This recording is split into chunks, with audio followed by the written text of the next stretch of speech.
Future Market has thousands of board games at discounted prices. Click the direct link below to see all of those discounted games. Hello my friends, today it's all about poker, kind of. Because today we're going to be playing a game that's sort of based on poker, but there's no bidding or bluffing. It's actually a cooperative version of poker if there's ever such a thing, interestingly.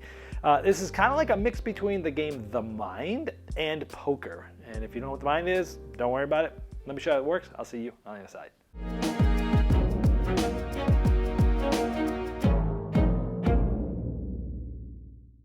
Now the game comes with cards that are pretty much standard playing cards with a hand ranking of poker, but it also comes with many different chips that you can be using to try to gauge how strong is your hand relative to everyone else's, because this is a cooperative game.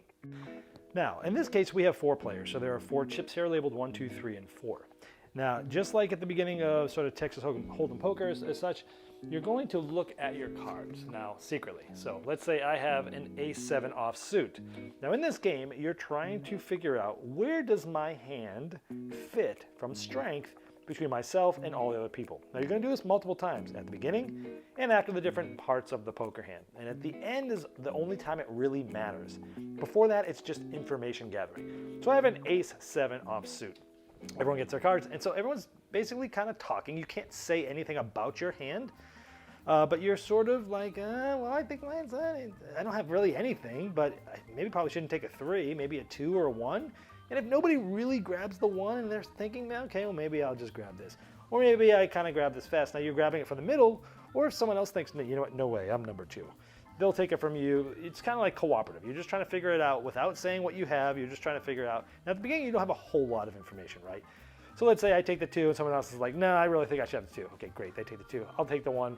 The other ones take this. Then the 3 community cards, they're called here, known as the flop, come out. And now we have another set of tokens. So now between my ace-7 offsuit, we see this. So you guess what? I've got a pair of 7s with an ace kicker. Probably not bad. Probably still pretty good. Maybe even 1. Unless someone like immediately goes and grabs the 1, right? Maybe they have 2 8s, for example. They have the high, since nobody was really excited about their hand off the bat, maybe you don't have, no one has pairs, pocket pairs. So if someone grabs us right away, then maybe they have a pair of 8s, but no one did it right away. So I think I'm gonna grab this because I have the second best, pair that we can see possibly, and I have an ace kicker. So maybe I take this. And so you can say anything you want about what people might have, but you just can't say anything. You can only say things that is information to everybody. So you can't say anything about like what you have, but you might say, hey, you know what? There's a couple clubs out there. Somebody might be getting close to a flush, stuff like, you can say stuff like that, but you can't say what you have. And so everyone's gonna take that. So now another card comes up and more chips come. And now look at this. We have 3 here. If someone has 2 clubs, in their hand, they're going to be like, yes, I have this. And then we probably know that player has a flush, most likely. If 2 people try to do it, then they both might have a flush, and they're going to have to try to work it out somehow as to who gets, who takes what. All right, so you're just trying to figure out, well, you know what? If someone grabbed the 1, then maybe I have the 2 now. And then people do that. And then the last card comes out. Now, this is the only round that actually matters. All the other chips at this point are basically information that you can see at what point did people think they had a certain strength of hand, right? So now the ace comes out, right? The person that had the flush still goes and grabs this right away, right?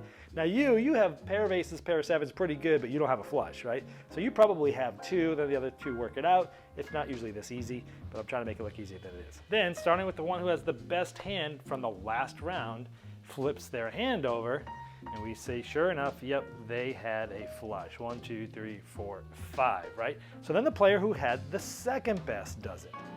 Okay, that was me. I had the ace and 7. And then you keep going on and on. If at any point in time someone had a stronger hand than the person before them, then you've lost the round. But if you get through and everybody in order took the right chip, the right red chip, that's the only one that matters, in strength order, again, if you were correct, you flip this over and you've gotten to the vault. Now, if you get to 3 vaults, you win.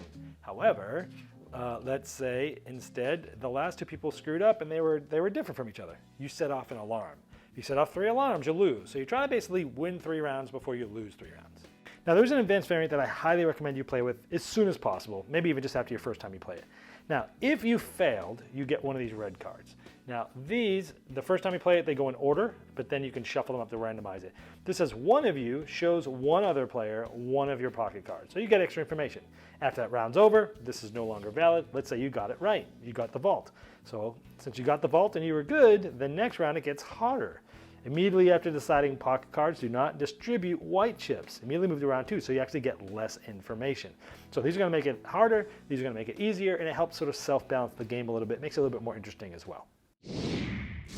So yeah, this is, as I mentioned in the intro, this is sort of like a cross between poker and the game The Mind, which was like cooperative sort of social game where you're working together, but you're not, there's a lot of unsaid information, you're just trying to feel each other out without saying stuff. So it's kind of interesting thing there. So in this game, it's very interesting because you're giving information at each step. And so you're getting it, you know, you're saying what you think you have after just your pocket cards, and then as the flop comes out, and then as the last 2 cards individually. And so you're gaining information and you're seeing what they thought they had in strength, and then you're seeing the other cards come out, and it's helping you sort of deduce what they might have. But I also like that you're talking through what someone could have, because the rules just say, hey, you can't say anything that's not public knowledge, right? So you can look at the cards that are out there, you can see what chips they've taken, you can say, well, they took that first, they probably had this, but now they took this, and this had come out, so it's likely this or this. And I like that you can sort of talk through those things as well. I like that you can sort of change the difficulty based on the last result. Using the advanced variant there, it's not really advanced, but it definitely makes the game more dynamic, more interesting, more fun, and it helps keep the game balanced as well. So I don't see any reason why not to play with it, maybe unless it's your first time playing, you know, what have you. This is one of those games that like you play multiple times in a row. Like as soon as you're done, you're gonna play this again. We almost never play this game less than 3 times in a row because it's just so quick. It's literally like 10 minutes, right? And so in 30 minutes you play 3 of these games, and they're each kind of unique in their own way because everyone's getting random cards and stuff. Now the game is pretty quick and simple. There's not a whole lot more to say here, other than, you know, this for us, me and my game group and everyone else I've taught it to. If you like poker, then this has been sort of a standout of the year for me and us. It's definitely been a standout from Gen Con and such. But there are some negatives here, well, really just one, and it's just that like everyone really needs to know poker pretty well for it to be a good experience. You know, there's a game that came out a few years ago, very popular, called The Crew. It was a cooperative trick-taking game. And in that game, like if you had 4 people playing and 3 of them were really good have a lot of experience playing trick-taking games, and one of them, you know, didn't, that one person would end up sort of screwing up the missions a lot for other players because they wouldn't really know exactly the nuances of trick-taking and how to change things, and you know, it affected the experience of the game. You kind of like all need to be like, okay, yeah, we play a lot of trick-taking games, let's play this together. This, you really need to have everyone really knowing poker decently well. Now, you might say, well, poker's simple, right? You just look at the hand rank. Yes, I guess, but I have played this game with people that didn't have a lot of poker experience, and even with the hand rank in front of them, they made some mistakes of like, oh, okay, oh, right, okay, yeah. You know, and it's not a big deal because it's just a fun little party game, and it's quick. If you screw up, big deal, 10 minutes, let's play it again. But in order to have like the best experience here, everyone sort of needs to have some, not just some knowledge of poker, but maybe even not be good at the bluffing aspect, because that has nothing to do with this, but the aspect of things that might come up in this, maybe even the probabilities and things like that. So as long as everyone sort of is somewhat familiar with poker, it's okay, but it's the best. To get the best experience out of this game, everyone needs to know poker pretty well. And so for people that don't, or don't even, I mean, you could flip that to another side, say, hey, people that don't like poker, a lot of reasons why they don't like it is because they don't like the lying, the bluffing, the betting, all that. Well, guess what? All that's gone, right? So those people that didn't like poker, if they're willing to learn and they can get up to the speed, and then after a few games they could, that's great.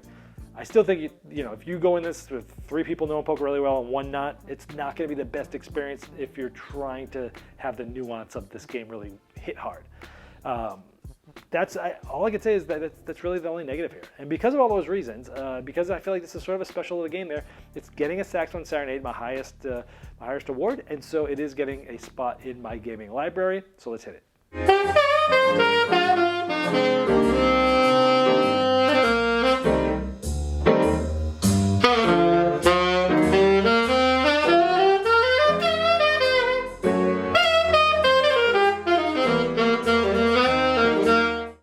Game Toppers upgrades every game you play, and their 4.5 Kickstarter introduced the new Galactic Mycroft and Watson Game Toppers with interchangeable rail inlays, as well as new game mats, miniature gaming terrain packs, leg kit options, dining covers, accessories, and amazing package deals.